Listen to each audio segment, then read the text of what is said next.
జన్మ ప్రదేశం భారతఖండం ఒక అమృత భాండం భారతదేశం మన జన్మ ప్రదేశం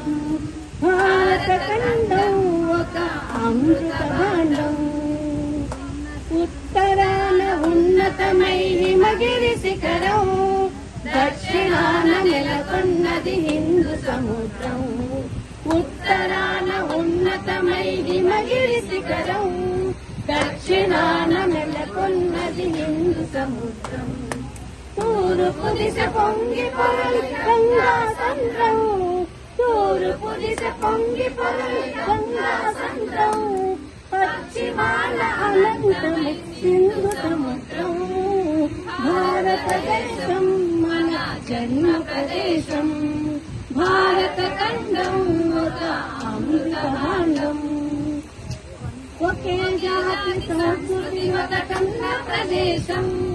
రత్నగర్భ పేరుగన్న భారతదేశం ఒకే జాతి సంస్కృతి ఒకటన్న ప్రదేశం రత్నగర్భ పేరుగన్న భారతదేశం ధీర పుణ్య చరితలున్న ఆలయ శిఖరం ధీర పుణ్య చరితలున్న ఆలయ శిఖరం చేయి చేయి కలిపితే జగతుల పీరం